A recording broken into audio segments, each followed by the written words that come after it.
കൂട്ടുകാർക്ക് നല്ലൊരു രാത്രി ആശംസിച്ചുകൊണ്ട് മാമ്പഴത്തിന്റെ പുതിയ വീഡിയോയിലേക്ക് സ്വാഗതം. നമുക്ക് നേരെ ഗൗതമിന്റെ അളകനന്ദയുടെയും നാളത്തെ നല്ലൊരു പ്രൊമോ വിശേഷം കണ്ടാലോ. അങ്ങനെ ഇന്നത്തെ വിശേഷത്തെ നമ്മൾ കണ്ടു. ADGPയുടെ അരികില് നന്ദയും അർജുനും ചെന്നിരിക്കുകയാണ്. കാരണം ആരാണ് അഭിരാമിനെ ഒറ്റ കൊടുത്തെന്നുള്ള സത്യം അറിയണം. അപ്പൊ അതിനു വേണ്ടിയിട്ടാണ്. ഇതിനെക്കുറിച്ചൊക്കെ ADGPയോട് സംസാരിക്കുന്നുണ്ട്. പക്ഷേങ്കിൽ ADGP പെട്ടെന്ന് അങ്ങോട്ട് പിടുത്തം കൊടുത്തില്ല. ADGP പറഞ്ഞു അങ്ങനെയുള്ള ഇൻഫർമേഷൻ ഒന്നും പുറത്തു പറയാൻ പാടില്ലെന്ന് പറയാം. നന്ദ പറഞ്ഞു ഇതെന്റെ ജീവിതത്തിന്റെ പ്രശ്നമാണ് സാർ. കാരണം അഭിരാമിയെ ഗൗതം സാർ അത്രയേറെ ഇഷ്ടപ്പെടുന്നുണ്ട്. കളിക്കൂട്ടുകാരിയാണ്. അവരെ ഒറ്റവരെ ഒരിക്കലും ഗൗതം സാർ വെറുതെ വിടത്തില്ല. പക്ഷെ ഞാനോ ഒറ്റയെന്നും പറഞ്ഞോണ്ട് ഞാനുമായിട്ടുള്ള ബന്ധമേ ഇനി വേണ്ടെന്ന് പറഞ്ഞോണ്ടാ ഗൗതം സാർ ഇരിക്കുന്നത്. അതുകൊണ്ടാണ് ഞാൻ സാറിനോട് ചോദിക്കുന്നത്. ഒരു പക്ഷെങ്കിൽ ഞാൻ ഒരു തെറ്റും ചെയ്തിട്ടില്ല സാറ്. എനിക്ക് തെളിയിക്കണം ഞാൻ തെറ്റ് ചെയ്തിട്ടില്ലാന്ന്. അതിന് ഈ ഒരു വഴി മാത്രമേ ഉള്ളൂ. ബാക്കിനി എന്തൊക്കെ കാണിച്ചെന്ന് പറഞ്ഞാലും ഗൗതം സാർ ഒരിക്കലും വിശ്വസിക്കില്ലെന്ന് പറയാം. അർജുൻ പറഞ്ഞു സാറ് കാരണം ഒരു പക്ഷേങ്കിൽ ഒരു കുടുംബമായിരിക്കും രക്ഷപ്പെടാൻ പോകുന്നത്. സാറിന് പ്രത്യേകിച്ച് മുടക്കൊന്നുമില്ല. ഈ വിവരം കിട്ടിയിട്ടുണ്ടെങ്കിൽ ഞങ്ങളിത് ആർക്കും ചോർത്തി കൊടുക്കാനും പോകുന്നില്ല. അതുകൊണ്ട് സാറിന് ദയവുണ്ടായിട്ട് ആ വിവരം അതാരാണ് എന്താന്ന് അറിയാൻ പറ്റിയില്ലെങ്കിലും അത് എവിടെ നിന്നാണ് വിവരം വന്നെന്ന് കിട്ടിയാൽ മാത്രം മതി. ബാക്കി കാര്യം ഞങ്ങൾ ഏറ്റെന്ന് പറയണം. ശരി ഞാനൊന്ന് നോക്കട്ടെ എന്ന് പറയണം. പിന്നീട് ADGP വിളിച്ച് ഇതിനെക്കുറിച്ച് അന്വേഷിക്കുന്നൊക്കെയുണ്ട്. അതിനുശേഷം ഫോൺ വെച്ച് കഴിഞ്ഞിട്ട് പറഞ്ഞു അതെ ഈ വിവരം കിട്ടിയിരിക്കുന്ന മെയിൽ വഴിയാന്ന് പറയണം. ഇത് കേട്ട നന്ദി മെയിൽ വഴിയോ? അതെ മെയിൽ വഴി കിട്ടിയിരിക്കുന്നതാണ്. അപ്പൊ അതിന്റെ സൈബർ കഫേയുടെ ആ ഡീറ്റെയിൽസ് ഒക്കെ കിട്ടിയിട്ടുണ്ട്. എവിടെ നിന്നാണ് മെയിൽ വന്നേന്നൊക്കെ ഉള്ളത്. ഒരു കാര്യം ചെയ്യാം, അതിന്റെ ഡീറ്റെയിൽസ് എല്ലാം നിങ്ങൾക്ക് തരാം. നിങ്ങൾ അവിടെ തന്നെ ചെന്ന് അന്വേഷിച്ചൊന്ന് നോക്കിക്കോളൂ. അറിയാലോ അവിടെ ആരാ വന്നേന്നൊക്കെയുള്ള അറിയാലോ എന്ന് പറയാം. ഇത് കിട്ടിക്കഴിഞ്ഞപ്പോൾ നന്ദയ്ക്കും അർജുനും ചെറിയ പ്രതീക്ഷയൊക്കെ ഉണ്ടായി. ഒരു പക്ഷേങ്കിൽ തങ്ങൾ പോയി അന്വേഷിക്കുകയാണെങ്കിൽ തങ്ങൾക്ക് ഇതിനെക്കുറിച്ചുള്ള ഡീറ്റെയിൽസ് ഒക്കെ കിട്ടുമായിരിക്കും. ആരാണെങ്കിലും ആ ചതി ചെയ്ത് ഗൗതം സാറിന് മുന്നിൽ തന്നെ കൊണ്ടു നിർത്തണം. അതാണ് അർജുന്റെ മുന്നിലെ ഒരു ഉപാധി ഉണ്ടായിരുന്ന. കാരണം നന്ദയടത്തിന് ഇതിനകത്തും രക്ഷപ്പെടുത്തണം. നന്ദയടത്തി അല്ല കുറ്റക്കാരിയാന്ന് തെളിയിക്കാൻ വേണം. അല്ലെങ്കിൽ രണ്ടുപേരുടെ ജീവിതം നശിച്ചു പോകാൻ പോകുന്നത്. അങ്ങനെ അവരവിടെ നിന്ന് ഇറങ്ങുവാണ്. ഈ സമയം നന്ദ പറഞ്ഞു അല്ല അതിനെക്കുറിച്ച് ഡീറ്റെയിൽസ് ഒക്കെ കിട്ടി. ഇനി അവിടെ ചെന്നുമ്പോൾ ആരാ ആ മെയിൽ അയച്ചെന്നൊക്കെ നമുക്ക് അറിയാൻ സാധിക്കുമെന്ന് ചോദിക്കുകയാണ്. ധൈര്യമായിട്ട് ഇരിക്കുക, അതിനുള്ള ഡീറ്റെയിൽസ് ഒക്കെ നമുക്ക് കിട്ടുമെന്ന് പറയാം. അങ്ങനെ അവർ രണ്ടുപേരും കൂടെ ആ കഫേ അന്വേഷിച്ച് ചെല്ലുവാണ്. അങ്ങനെ കഫേ അന്വേഷിച്ച് ചെന്ന് കഴിഞ്ഞിട്ട് ഇതിനെക്കുറിച്ച് ഡീറ്റെയിൽസ് ഒക്കെ ചോദിക്കുകയാണ്. മെയിൽ അയച്ച ആരാന്ന്. പക്ഷെ എങ്കിൽ മെയിൽ അയച്ച ആരാന്നുള്ള കാര്യം അവർക്ക് അതിനെക്കുറിച്ച് കൃത്യമായിട്ട് അറിയില്ലായിരുന്നു. പിന്നീട് നന്ദി വെച്ചാൽ ഇവിടെ CCTV ഇല്ലേന്ന് ചോദിക്കുകയാണ്. CCTV നോക്കുവാണെങ്കിൽ കൃത്യസമയത്ത് ആരാ വന്നേന്നറിയാലോ, ആരാ മെയിൽ അയച്ചെന്ന് അറിയാൻ പറ്റൂലോ. ഇന്ന സമയം നോക്കിക്കഴിയുമ്പം അറിയാൻ പറ്റൂല്ലോ എന്ന് ചോദിക്കാം. ഇത് കേട്ടം അയാൾ പറഞ്ഞു അല്ല അതൊന്നും ഇപ്പൊ ചെക്ക് ചെയ്യാൻ പറ്റുന്ന കാര്യമല്ലെന്ന് പറയണം. അർജുൻ പറഞ്ഞു അതെ ഇനിയിപ്പം ഞങ്ങൾ ചോദിച്ചിട്ടാണ് പറ്റില്ല എന്നുണ്ടെങ്കിൽ ഒരു കാര്യം ചെയ്യാം, ഞങ്ങൾ പോലീസിനെ വിളിച്ചോണ്ടിരാം, അത് മതിയോ എന്ന് ചോദിക്കാം. പെട്ടെന്ന് അയാളൊന്നും ഭയന്നു. ഇനിയിപ്പോൾ എവരും അല്ല പോലീസോ മറ്റോ ആണോ ഒന്നും പറയാൻ പറ്റില്ല, കാലമല്ലേ. അതുകൊണ്ട് പിന്നെ പറഞ്ഞു സാർ ഞാൻ നോക്കട്ടെ, നമ്മൾ CCTV ചെക്ക് ചെയ്യുകയാണ്. അങ്ങനെ ചെക്ക് ചെയ്ത് നോക്കി കഴിയുമ്പോഴത്തേനുമാണ് അങ്ങോട്ട് പിങ്കി കയറി വരുന്ന കണ്ടേ. പിങ്കി അങ്ങോട്ട് കയറി വരുന്നത് കണ്ട് ഈ കാഴ്ച കണ്ടതും ഒരു നിമിഷം അർജുനും നന്ദയൊന്നും ഞെട്ടി. അർജുനും ഒരു കുഴപ്പമില്ല, പക്ഷെ അതിനേക്കാളും കൂടെ നന്ദയാണ്. അർജുന് ചില സംശയങ്ങളൊക്കെ ഉണ്ടായിരുന്നു. പക്ഷെ നന്ദയ്ക്ക് വിശ്വസിക്കാൻ പോലും കഴിഞ്ഞില്ല.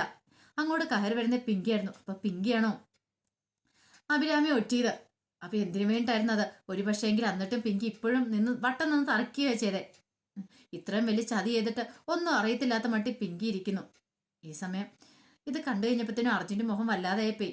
അങ്ങനെ നന്ദ അർജുനോട് പറഞ്ഞതേ വിഷമിക്കാനൊന്നുമില്ല, അറിയാലോ ഇനിയിപ്പം നമ്മൾ രണ്ടുപേരും ഈ കാര്യങ്ങൾ അറിഞ്ഞു. ഇനിയിപ്പം ഇത് ഗൗതം സാറിനെ അറിയിക്കാൻ വേണ്ടിയൊന്ന് അർജുൻ തീരുമാനിച്ചാൽ മതി എന്ന് പറയാണ്. ഇത് കേട്ടതും അർജുൻ പറഞ്ഞു എന്തിനാ അറിയിക്കാതിരിക്കണം, ഉറപ്പായിട്ട് ഇത് അറിയിക്കണം. പിങ്കിയുടെ കള്ളത്തരങ്ങളെല്ലാം പുറത്തു കൊണ്ടുവരണ്ടെന്ന് ചോദിക്കണം. അവൾ ഇങ്ങനെ ഒരു ചതി ചെയ്തിട്ട് അവള് വലിയ ആളും കളിച്ച് അകത്ത് കയറി ഇരിക്കുമെന്ന് പറയാം. പെട്ടെന്ന് നന്ദ പറഞ്ഞു എന്നാലും എന്റെ കൂടെ നിന്നിട്ട് ചതിക്കുമെന്ന് ഞാൻ പ്രതീക്ഷിച്ചില്ല. ഞാൻ അപ്പോഴേ നന്ദയെടുത്തിട്ട് പറഞ്ഞല്ലേ പിങ്കിനെ സൂക്ഷിക്കണമെന്ന്. അവള് ചുറ്റും കൂടെ നിന്നിട്ട് അവസാനം അവള് കാണിച്ച പരിപാടി കണ്ടോ. എനിക്കിത് നന്നായിട്ട് അറിയായിരുന്നു അവൾ ഈ ചതിയൊക്കെ ചെയ്യും എന്നുള്ള കാര്യം. എന്നിട്ടോ അവളിപ്പം നല്ലവിളിയായി. നന്ദയടുത്ത് ഞാൻ വീട്ടിൽ നിന്ന് ഓടിക്കാൻ വേണ്ടിയുള്ള പരിപാടിയാ. ഇനി ഞാനിത് പ്രത്യേകിച്ച് പറഞ്ഞു തരാനുണ്ടോ? നന്ദയടുത്ത് ഇത്ര പൊട്ടിയായി പോയല്ലോ എന്ന് പറയാം. നന്ദ പറഞ്ഞു ഞാൻ അങ്ങനെ ഒരിക്കലും കരുതിയില്ല. ഒരു പക്ഷെ പിങ്കി എന്നെ സഹായിക്കാനായിരിക്കും കൂടെ കൂടിയെന്നാണ് ഞാൻ കരുതിയത്. ഇപ്പം മനസ്സിലായല്ലോ, സഹായിക്കാനല്ലെന്ന് മനസ്സിലായല്ലോ എന്ന് പറയാണ്. പിന്നീട് അവർ രണ്ടുപേരും കൂടെ വീട്ടിലേക്ക് വരുവാണ്. ഈ സമയം അരുന്ധതി ലക്ഷ്മി അമ്മയൊക്കെ സംസാരിച്ചുകൊണ്ടിരിക്കുന്നുണ്ടായിരുന്നു. പെട്ടെന്ന് അർജുനും നന്ദയും കൂടെ വരുന്നുണ്ടപ്പം അരുന്ധതി ചോദിച്ചു അല്ല നിങ്ങൾ എങ്ങോട്ടാ രണ്ടുപേരും കൂടെ പോയെന്ന് ചോദിക്കുക. ഈ സമയം നന്ദ പറഞ്ഞു ഞങ്ങൾക്ക് അത്യാവശ്യമായിട്ടൊന്ന് പുറത്തു വരെ പോണായിരുന്നു പറയണേ. അപ്പോഴാണ് പിങ്കി അങ്ങോട്ട് വരുന്നത്. പിങ്കിയുടെ മുഖത്തൊരു വെപ്രാളമൊക്കെ ഉണ്ട്. രണ്ടുപേരും കൂടെ പോയത് എങ്ങോട്ടാന്ന് അറിയത്തില്ല. ഒരു പക്ഷേങ്കില് ഇനിയിപ്പൊ താനാണ് അഭിരാമിയെ ഒറ്റയെന്നുള്ള കാര്യങ്ങളൊക്കെ ഇവർ അറിഞ്ഞിട്ടുണ്ടായിരിക്കോ. ആ ഒരു ടെൻഷൻ ഉണ്ടായിരുന്നു. ഈ സമയം ലക്ഷ്മിയമ്മ വെച്ചു, എന്താ മോളെ നിന്റെ മുഖം എന്താ വല്ലാതിരിക്കണേന്ന് ചോദിക്കുകയാണ്. ഒന്നുമില്ല അമ്മേന്ന് പറയണം. ഈ സമയം അരുന്ധതി പറഞ്ഞു, ഓ ഗൗതത്തിന്റെ കാര്യം ഓർത്തിട്ടായിരിക്കും അല്ലേ, അവന്റെ സ്വഭാവം അറിയാവുന്നതല്ലേ, സാരമില്ല, അതൊക്കെ പതുക്കെ മാറിക്കോളൂന്നേ. ഇപ്പൊ അഭിരാമിയുടെ കാര്യത്തില് അവൻ അത്രമാത്രം വേദനയുണ്ട്, അതുകൊണ്ടാ നിന്നോട് അങ്ങനെയൊക്കെ സംസാരിച്ചേ, നീ അതൊന്നും ഓർത്ത് വിഷമിക്കണം നന്ദ എന്നൊക്കെ അരുന്ധതിയും പറയാണ്. ഈ സമയം നന്ദ പറഞ്ഞു, അതിന് ഞാൻ ഇതിന് വിഷമിക്കണം, ഞാനല്ലല്ലോ ഇവിടെ തെറ്റ് ചെയ്തേന്ന് പറയാണ്. ഇത് കേട്ട് അരുന്ധതി പറഞ്ഞു, എന്താ നന്ദി നീ പറഞ്ഞ, ഞാൻ തെറ്റ് ചെയ്തിട്ടില്ല, ഞാൻ ഒരിക്കലും അഭിരാമിനെ ഒറ്റ കൊടുക്കില്ല എന്ന് പറയണ. പിന്നെ ലക്ഷ്മിയമ്മയോട് ചോദിച്ചു, ലക്ഷ്മിയമ്മയ്ക്ക് തോന്നുന്നുണ്ടോ ഞാൻ അഭിരാമിനെ ഒറ്റ കൊടുക്കുന്നത്, തോന്നുന്നുണ്ടോ എന്ന് ചോദിക്കുക. ഇത് കേട്ട ലക്ഷ്മിയമ്മ പറഞ്ഞു, ഇല്ല എനിക്ക് അങ്ങനെ ഒരിക്കലും തോന്നുന്നില്ല എന്ന് പറയാണ്. ഇത് കേട്ട പിങ്കി പറഞ്ഞു, അങ്ങനെയല്ലോ ഗൗതം പറഞ്ഞേ, ഗൗതം പറഞ്ഞ നന്ദയാണല്ലോ അഭിരാമിനെ ഒറ്റ കൊടുത്തതെന്നാണല്ലോ പറഞ്ഞേ, അതുകൊണ്ടല്ലേ നന്ദയോട് ഈ വീട്ടിൽ നിൽക്കണ്ട, നീ എങ്ങോട്ട് വെള്ളം പൊക്കുവെള്ളം പറഞ്ഞെന്ന് ചോദിക്കാം. ഇത് കേട്ട അർജുൻ പറഞ്ഞു, നീ അവിടെ മിണ്ടാതിരിക്കാൻ പറയാണ്, കാരണം നിനക്ക് എങ്ങനെ ഇത്ര ഉറപ്പായിട്ട് പറയാൻ പറ്റും ആ നന്ദയാ ചെയ്തെന്നുള്ള കാര്യം. ഇല്ല ഞാൻ പറഞ്ഞല്ല, അത് ഗൗതം പറഞ്ഞ കാര്യമെന്ന് പറയാണ്. ഇത് കേട്ട അർജുൻ പറഞ്ഞു, ആരാ ഒറ്റയെന്നൊക്കെ ഞങ്ങൾ കൃത്യമായിട്ട് അറിഞ്ഞെന്ന് പറയാണ്. ഇത് കേട്ടും പിങ്കിയിലൊരു ഞെട്ടലുണ്ടായി. അരുതിച്ചു, ആരാ മോനെ എന്താ സംഭവിച്ചെന്നൊക്കെ ചോദിക്കാം. പെട്ടെന്ന് അർജുൻ പറഞ്ഞു, അതെ ഞങ്ങൾ ഇതിനെക്കുറിച്ചുള്ള ഒരു ഡീറ്റെയിൽസ് എടുക്കാനായിട്ട് പോയതാ, കാരണം ഇതിന്റെ പേരിലാണ് ഇപ്പൊ ഗൗതമേട്ടനും നന്ദയേട്ടത്തിയും തമ്മിൽ വേർപ്പെട്ടിരിക്കുന്നത്. കാരണം ഇപ്പോഴും ഗൗതമേട്ടൻ വിശ്വസിക്കുന്നില്ല നന്ദയേട്ടത്തി അല്ല തെറ്റ് ചെയ്തേന്നുള്ളത്, നന്ദയേട്ടത്തിയാണ് അഭിരാമിനെ ഒറ്റ കൊടുത്തതെന്ന് ഓർത്തിട്ടാ ഇപ്പോഴും ഗൗതമേട്ടൻ നന്ദയേട്ടത്തിയായിട്ട് ഒരു ബന്ധം സ്ഥാപിക്കാതെ. അപ്പൊ അവരെ രണ്ടുപേരും ഒന്നിപ്പിക്കണമെങ്കിൽ ഞാൻ നോക്കിയിട്ട് ഒരു വഴി മാത്രമേ ഉണ്ടുള്ളൂ, ഞങ്ങൾ ADGP സാറിനെ കണ്ടിട്ട് വരുന്ന വഴിയാന്ന് പറയാം. എന്നിട്ട് പെട്ടെന്ന് ലക്ഷ്മിയമ്മ ചോദിച്ചു, എന്തായി മോനെ കാര്യങ്ങള്, സാർ എന്തേലും പറഞ്ഞോ, ആരെ ഇൻഫർമേഷൻ കൊടുത്തെന്ന് പറഞ്ഞോ, ആര് കൊടുത്താലും ഉണ്ടല്ലോ അവർക്ക് ഒരിക്കലും ഗതി കിട്ടത്തില്ല. പാവം എന്നെ നന്ദമോള് ഇപ്പൊ എത്രമാത്രം വിഷമിക്കുന്നുണ്ട്, കാരണം ഗൗതമോന്റെ മനസ്സിൽ അങ്ങനെ ഒരു വിഷമം കടന്നു കൂടിയിട്ടുണ്ടെങ്കിൽ അതാ ഒറ്റ കൊടുത്ത ആരാണെങ്കിലും അവര് കാരണമാണ് ഈ പ്രശ്നങ്ങളൊക്കെ ഉണ്ടായേക്കുന്നത്. അല്ലെങ്കിലും എന്തിനു വേണ്ടിയാണ് ഇത്ര ഒരു വൃത്തിയായിട്ട് പരിപാടി ചെയ്തത്. ഇപ്പൊ അഭിരാമി പ്രഗ്നന്റും കൂടെയാണ്, അവൾക്ക് എന്ത് സംഭവിക്കുമെന്ന് പോലും അറിയത്തില്ല, അത് ഓർത്തിട്ടാ ഗൗതമോന് വല്ലാത്ത വിഷമം. ഈ സമയത്ത് അർജുൻ പറഞ്ഞ്, ആരാണെങ്കിലും അമ്മായിക്ക് മനസ്സിലായല്ലോ അവരുടെ സ്വഭാവം ഏകദേശം എന്താന്നുള്ള കാര്യം. അല്ല ഒരാളെ മാത്രം ഒറ്റ കൊടുത്തിട്ട്, അഭിരാമിനെ മാത്രം ഒറ്റ കൊടുത്തിട്ട് ഗൗതത്തിനെ രക്ഷിക്കണമെങ്കിൽ, അല്ല ഗൗതമേട്ടനെ രക്ഷിക്കണമെങ്കിൽ അത്രമാത്രം ഗൗതമേട്ടനോട് ഇഷ്ടമുള്ള ആളായിരിക്കില്ലേ അത് ചെയ്തേന്ന് ചോദിക്കുക. ഇത് കേട്ടപ്പോ അരുന്ധതി പറഞ്ഞ്, ശരിയാ, അത് നീ പറഞ്ഞ് ശരിയാ അർജുൻ, കാരണം ഒരു കാരണവശാലും ഗൗതത്തിനെ പിടിക്കരുത്, അഭിരാമി അകത്താകാൻ വേണം, ആ ഒരു ചിന്താഗതിയുള്ള ആരോ ഒരാളാണ് ഈ കാര്യം ചെയ്തതെന്ന് പറയാം. ഇത് കേട്ടപ്പം ലക്ഷ്മിയമ്മക്ക് ചെറിയ സംശയങ്ങളൊക്കെ ഉണ്ടായി. ഇനിയിപ്പോ താൻ മനസ്സിൽ കരുതിയതുപോലെ എങ്ങാനും ആണോ, പിങ്കി എങ്ങാനും ആണോ എന്നൊരു സംശയം ഉണ്ടാകുന്നുണ്ട്.